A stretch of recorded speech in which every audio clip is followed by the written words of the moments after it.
آج کی عجیب زبردست قسم کا مضمون ہے اور زبردست قسم کا موضوع ہے. تو جو ساتھی سنیں گے تھکے ہوئے تو نہیں ہے بھائی؟ ہماری باتوں سے تنگ تو نہیں ہو گیا آپ نے؟ سچ بتاؤ، میں ناراض نہیں ہوتا ہوں. سچ بتاؤ، کوئی ہمیں بتا دے یا کوئی غلطی ہو یا میں تیز بولتا ہوں بتا دیا کرے بھائی، ہم سب. اچھا جزاک اللہ. جب شوق سے سنیں گے تو قدرتی طور پر ہمارا بھی دل کے ملکے کھل جاتے ہیں اور دل سے دعائیں بھی نکلتے ہیں انشاءاللہ. اور انشاءاللہ یہ تو ابھی چند دن ہے نا، جب 29 کا دن ہوگا پھر میں آپ کو کہوں گا کہ نکل جاؤ مسجد سے. آپ سب روئیں گے انشاءاللہ، کہیں گے کہ ہم نہیں نکلیں گے.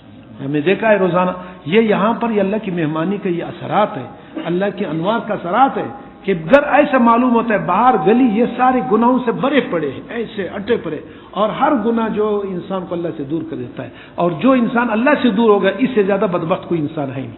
اس سے زیادہ کوئی بدبختی ہے؟ انسان جو اپنے خالق مالک سے دور ہو گیا تو تباہ ہو گیا، اور کیا ہے، شیطان کا حوالہ ہو گیا. تو اس سے زیادہ بدبختی نہیں. تو اس بدبختی کو روگے تو لہٰذا ابھی سے اللہ سے دعا کرو، اے اللہ باقی جو زندگی ہے وہ بھی ایسا بنا دے کہ اللہ کہ تیرے مرضی کے ساتھ گزر جائے، تیرے چاہت میں گزر جائے. میں اپنے چاہتوں کو اپنے قدموں کے نیچے رون دوں گا یہ سب، اور تجھے راضی کرنے کا یہ عزم کروں گا. عزم تو کرو گے نا، ارادہ تو کر لو گے. ارادہ بھی نہیں کرتے. ہاں بہت چپکے سے ارادہ کرتے ہیں. ہاں پکا ارادہ کرنا ہے. بہت سارے ساتھی ڈر ہے اگر ابھی سے ہم نے پکا ارادہ کیسے نہ قبول ہو جائے پھر تو مزے نہیں کر سکیں گے. اللہ نے قبول کیا، اس سے بڑھ کر کیا چاہتے ہو میرے پیارو؟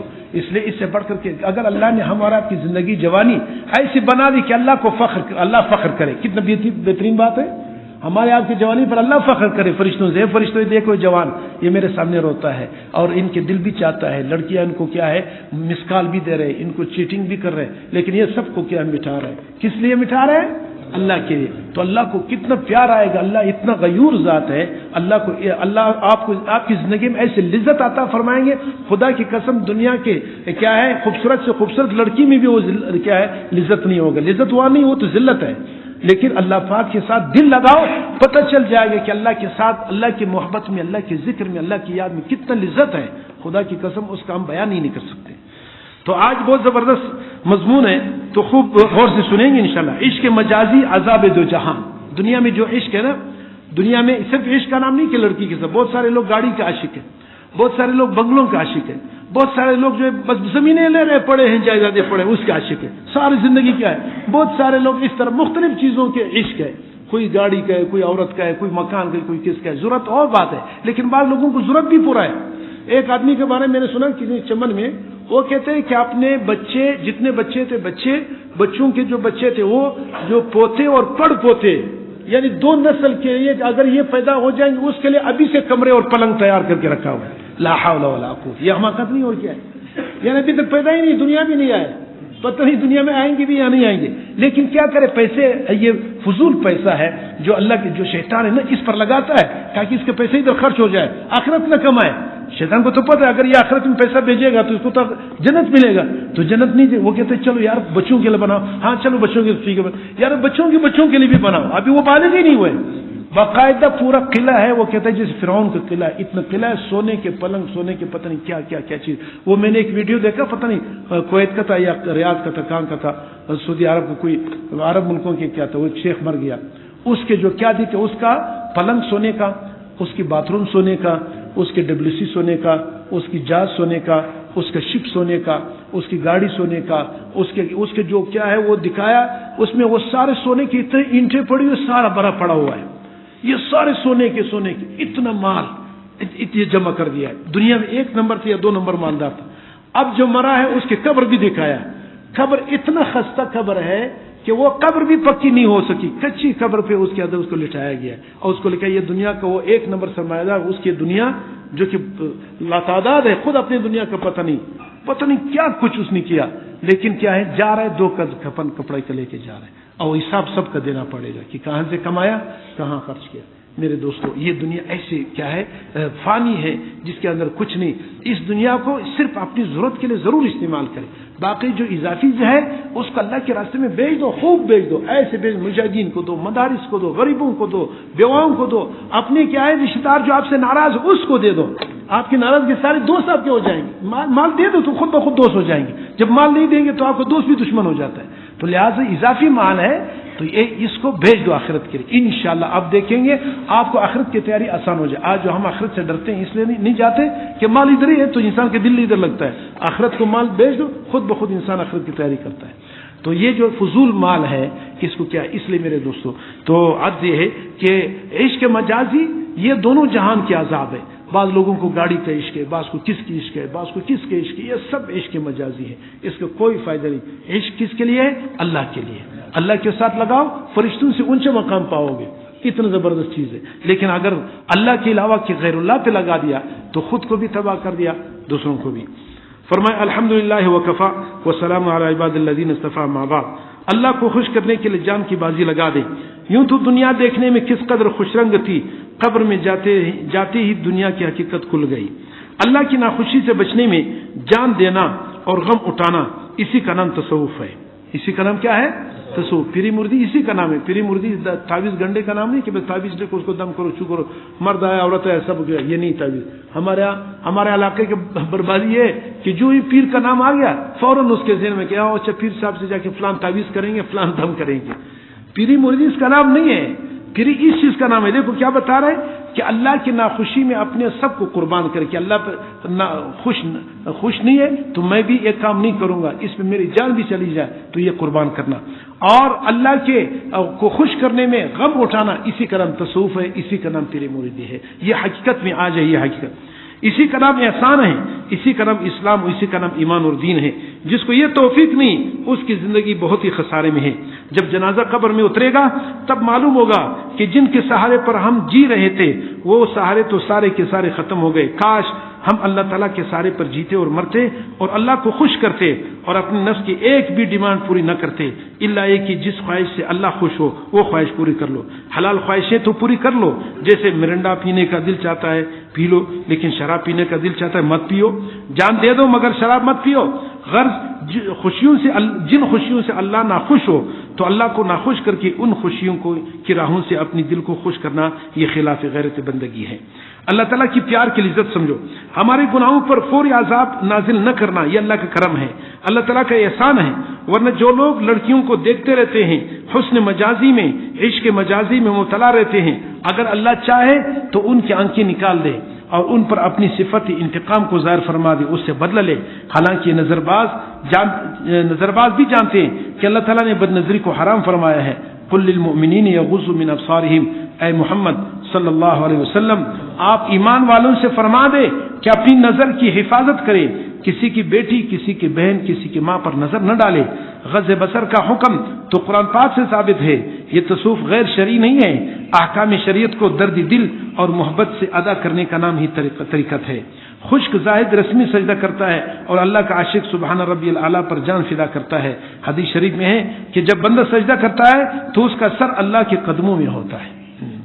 جب بھی سجدہ کرو اس حدیث کو اپنے سامنے لاؤ تو جو ہے کہ اللہ تعالیٰ، اللہ کے نبی نے فرمایا جب بندہ اللہ کے ساتھ عشق محبت میں سجدہ کرتا ہے یوں سمجھے کہ میرا سر اللہ کے قدموں میں ہے۔ میرا سر کس کے قدموں میں ہے؟ تو کتنا مزہ آئے گا کہ نہیں آئے گا؟ میرے رب کے قدموں میں میرا سر ہے، پھر رو اس کے سامنے اور خوب گڑ گڑا کے اور ایسے سجدے میں رو رو کر کے مزے اڑاؤ اللہ کی۔ انشاءاللہ آپ دیکھیں گے ایک سجدہ آپ کو اتنا خوبصورت لگے گا، اتنا خوبصورت لگے گا، گھنٹے گزر جائیں گے آپ کا جی نہیں چاہے گا کہ سر اٹھا، ایسی زبردست۔ جب اس تصور سے کرو گے کہ میرے اللہ کے قدموں کے نیچے میرا سر ہے، اب یہ میرا سر ہے، تیرے قدم ہے، اے میرا مولا میں تو گناہگار ہوں، سب کچھ تباہ کر کے آ گیا ہوں، اب تو ہی مجھے معاف کر دے، تو ہی مجھے سہارا دے۔ انشاءاللہ پھر آپ دیکھیں گے آپ کا دل ایسا کھلے گا، ایسا مزہ آئے گا کہ ایک ایک آنسو کو ٹپکاتے ہوئے ایسے لذت ملے گا کہ رس گلاب جامن کے رس سے بھی کیا ہے زیادہ رسیلا ہوگا۔ حضرت حکیمت تانوی رحمۃ اللہ علیہ جب کانپور کے مدرسے میں مدرس تھے تو حضرت مولانا شاہ فضل الرحمان گنج مراد آبادی رحمۃ اللہ علیہ بہت بڑے ولی اللہ تھے، اس کی خدمت میں حاضر ہوئے۔ مولانا شاہ فضل الرحمان صاحب نے حضرت تانوی رحمۃ اللہ سے فرمایا کہ مولوی اشرف علی جب میں سجدہ کرتا ہوں تو مجھے اتنا مزہ آتا ہے جیسے اللہ تعالیٰ نے میرا پیار لے لیا ہو۔ یہ اللہ والوں پر یہ کھل جاتا ہے۔ واقعی بندہ کو اللہ پاک کو اپنے بندے کا سجدہ بہت پسند ہے، بشرطے کہ بندہ دل کے گہرائیوں سے سجدہ کرے۔ تو یہ دیکھو اللہ والوں پر اللہ کھول دیتے ہیں، جیسے اللہ پاک پیار لیتا ہے، بوسہ لیتا ہے، اس طرح وہ کہتے ہیں مجھے اشرف علی میں جب اللہ کے سامنے سجدہ کرتا ہوں مجھے ایسا لگتا ہے جیسے اللہ پاک نے مجھ سے پیار لے لیا ہے، کتنا مزہ آتا ہے۔ فرمایا تو اتنا مزہ آتا ہے اور فرمایا کہ جب میں تلاوت کرتا ہوں تو اتنا مزہ آتا ہے کہ اگر تم لوگوں کو وہ مزہ مل جائے تو کپڑے پاڑ پاڑ کر کے جنگلوں میں نکل جاؤ گے. اور جنت میں جب میرے پاس حوریں آئیں گی تو میں قرآن شریف کی اللہ کے کلام کی تلاوت کرتا رہوں گا اور حوران جنت سے کہوں گا کہ بیویوں اگر قرآن سننا ہے تو بیٹھو ورنہ تو اپنی راستہ لے لو. یہ ہے یہ اللہ کے عاشق کیسے ہوتے ان کو نہ حوروں کا کیا ہے نہ مت کیا. وہ کہتے ہیں مجھے اللہ کی کلام میں مزہ ہے. اللہ کی کلام سے یہ اللہ کی ذات سے نکلی ہوئی چیز ہے. تلاوت ایسے مت سمجھو, تلاوت بہت بڑی چیز ہے. اللہ اور کوشش کرے غور سے پڑھو, عجیب چیز ہے. تلاوت کے پڑھتے پڑھتے ایسے علوم اللہ عطا کریں گے جب تدبر سے پڑھو گے, ادب و عظمت سے پڑھو گے. کچھ کوشش کرے قرآن کو سمجھ کر پڑھنے کی, اور تھوڑی دیر یعنی تھوڑا سا ایک مرتبہ لیا کرے, تھوڑا تھوڑا سبق لیا کرے. انشاءاللہ جب ایک مرتبہ پوری قرآن پڑھو گے تو پھر اس کے بعد پھر آپ تلاوت کریں, اس کو دیکھتے رہو, اس کے معنی کو. سبحان اللہ, ایسے عجیب علوم کھلتے ہیں آپ حیران ہو جائیں گے. ایسے عجیب, مجھے تو تجربہ ہے, بارہا تجربہ. میں جب بھی تلاوت کرتا ہوں کوئی نئی سے نئی بات کھلتا ہے, کوئی نئی سے نئی بات کھلتا ہے. جب بھی قرآن ختم کرتا ہوں کوئی عجیب عجیب باتیں نکل آتی ہیں. تو یہ کیا ہے, قرآن سے محبت ہو, قرآن سے کیا ہو. تو قرآن کے بارے میں نے ایک بیان کیا, اس کو ضرور سن لینا, ٹھیک ہے نا. ناصر کی ہوئی ہے, ناصر نہیں تو وہ بیان نہیں وہ جو ادھر ہوا تھا منوجان روڈ کا, وہ ساتھیوں کو دینا ٹھیک ہے نا. اللہ کے کلام کی عجیب برکتیں ہیں, اور جب آپ سنیں گے آپ حیران ہو جائیں گے کہ قرآن مجید میں کیا کچھ رکھا ہے. اتنا زبردست اللہ پاک نے دولت دی ہے کہ آپ حیران ہو جائیں. اس لیے قرآن کو خوب ادب کے ساتھ میں, اور جب تک نہیں سمجھائے تب اتنا تو سمجھو کہ میرے رب کا کلام ہے, اور اس میں ایک ذرا برابر بھی کسی کا کلام نہ ملا ہوا ہے, نہ کٹا ہوا ہے, نہ کم ہے, نہ زیادتی ہے. جو براہ راست اللہ کی ذات سے نکلی ہے وہی جبرائیل امین نے لایا, وہی حضور پاک صلی اللہ علیہ وسلم کے سینہ انور پہ نازل کیا, وہی حضور پاک صلی اللہ علیہ وسلم کے زبان مبارک سے نکلا ہوا ہے, وہی کلام صدیق اکبر کی زبان سے نکلا ہے, اور یہی قرآن عمر فاروق کی زبان سے نکلا ہے. ذرا اس کا جب آپ سوچیں گے آپ حیران ہو جائیں گے, اللہ کتنی بڑی نعمت میرے پاس موجود ہے, جو براہ راست وہی کلام وہی الفاظ میرے نبی کے زبان سے, جبرائیل امین کی زبان سے, اللہ کی ذات سے, اور عمر فاروق اور صدیق اکبر, حضرت علی المرتضیٰ اور عثمان غنی اور 1,24,000 صحابہ, وہ صحابہ جو اللہ کے محبوب لاڈلے تھے, ان کی زبانوں سے قرآن نکلا ہے. لا تعداد ولیوں کی زبان سے نکلا ہے. یہ وہی قرآن ہے جو میرے سامنے پڑا ہے. تو کتنا مزہ آئے گا کہ نہیں آئے گا. تو اس کیفیت کے ساتھ جب آپ تلاوت کرو گے, خدا کی قسم تلاوت سے بڑھ کر کوئی چیز اور نہیں پاؤ گے, اتنا مزہ آئے گا.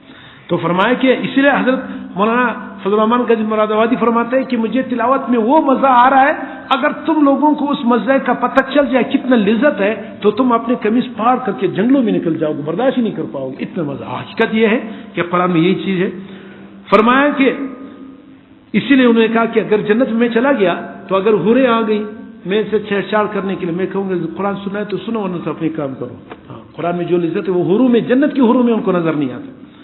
نہ چھیڑ اے نکہت یہ باد بہار راہ لے اپنی, تجھے اٹکیاں سوجی ہیں ہم بیزار بیٹھے ہیں. محبت شیخ حضرت والا رحمۃ اللہ کی مجاہدہ. تو مجھے اللہ تعالیٰ نے بدون استحقاق کے 10 سال حضرت مولانا شاہ عبد الغنی صاحب رحمۃ اللہ علیہ کے ساتھ اس جنگل میں رکھا, جہاں بس ایک تالاب تھا, کوئی لیٹرین نہیں تھی, غسل خانے نہیں تھے, سخت سردیوں میں ٹھنڈے پانی سے نہانا, دریا سے وضو کرنا, جنگلوں میں قضاء حاجت کرنا پڑتا تھا. وہاں کوئی جاجروں تک نہیں تھا. گجراتی میں لیٹرین کو جاجروں کہتے ہیں. ہمارے گجراتی لوگ جاجروں سے بہت مزہ لیتے. میں کہتا ہوں کہ اے عاشق, کسی خوبرو کو جاجروں میں جا کر دیکھو, ان کے ظاہری ڈسٹمبر کو مت دیکھو, خلاف پیغمبر مت چلو, ان کے اندر کچھ نہیں, سب گندگیاں بری ہوئی ہے, بس حلال کی بیوی مستثنا ہے, وہ تو نعمت ہے اللہ کی, کیونکہ اس سے ہماری اولاد نسل بچے عالم حافظ پیدا ہوں گے, اولیاء اللہ پیدا ہوں گے جو ہماری مغفرت کا ذریعہ ہے. یہ بتا دیا کہ آج سے سلمان صاحب بیٹھے ہیں, ان سے پوچھ لو, انہوں نے پھولپور کا جغرافیہ دیکھا ہے. مجھے اتنا مجاہدہ ہوا کہ اب میں اس کے تصور سے کامتا ہوں, مگر اللہ تعالیٰ کی رحمت کا شکر گزار ہوں کہ مجھے کوئی فخر نہیں, میرا کوئی کمال نہیں. اللہ تعالیٰ نے مجھے صبر قوت دی تھی اور شیخ کی محبت دی تھی, جس کی وجہ سے ہم دن کے 1 بجے تک بغیر ناشتے کے رہتے تھے, اور قضاء حاجت کے لیے جنگل میں جاتے, تالاب دریا کے ٹھنڈے پانی میں نہاتے تھے, سردی کے مہینے میں غوطے مارتے تھے تو بے ہوش ہو جاتے تھے, جسم ہل جاتا تھا, پھر آنکھیں کھولتے تھے. لیکن کیا کرتے, بابا نے نہ غسل خانہ بنوایا نہ لیٹرین تھا, وہ جنگل کی دیہاتی زندگی تھی. مگر اللہ کا لاکھ لاکھ شکر ہے کہ حضرت کے آہ و فغان نے مجھے اپنے پاس روکے رکھا. جب حضرت اللہ کہتے تھے اتنا مزہ آتا تھا جیسے دونوں جہان کے مزے مجھے مل گئے ہوں. بعض لوگوں نے کہا کہ جس طرح اختر اپنے شے کے ساتھ یہاں رہتا ہے، ہمارا تو ایک دن گزارنا بھی مشکل ہے. آپ خود سوچ لیں کہ بارش ہو رہی ہو، سردی کا مہینہ ہے، حضرت کے یہاں لیٹرین بھی نہیں تھا، اب جنگل میں جاؤ، تالاب پر وضو کرو. چونکہ جوانی کا زمانہ تھا تو اگر غسل فرض ہو جائے تو سخت سردی میں تالاب کی ٹھنڈی یخ پانی میں نہاؤ، اور اس تالاب میں سینکڑوں جونکیں تھیں. نہاتے ہوئے ہاتھ پیروں کو حرکت دیتے رہو تاکہ کوئی جونک نہ سمٹ جائے. اگر ایک جونک بھی لپٹ جائے تو چھڑانا مشکل ہو جاتا، وہ سارا خون چوس لیتی. وہ دن ایسے گزرے تھے کہ اب ان کے تصور سے بھی کام جاتا ہوں.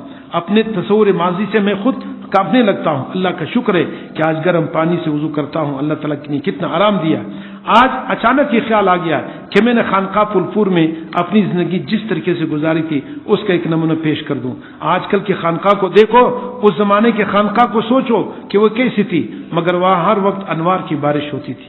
اللہ والوں نے، آپ یقین جانیں، آپ تاریخ اٹھا کر دیکھیں گے، ایسے ایسے عجیب کیا ہے، 40 دن تک لوگوں نے ایسے ایسے تکلیفات سے گزاری اور پھر وہ صحیح معنوں میں اللہ والے بنے.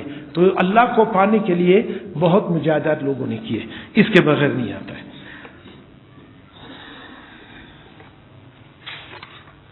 یہ مضمون تھوڑا سا لمبا ہے. بھائی بتاؤ مزہ آ گیا کہ نہیں آیا؟ کوشش کرے کہ ہم اپنی آپ کی زندگی کم سے کم اس جیسے تو نہ بن سکے، چاہت تو رکھو، اللہ سے مانگو تو صحیح کہ اللہ پاک اپنے فضل عافیت کے ساتھ اپنی نعمت معرفت ہم سب کو نصیب فرمائے.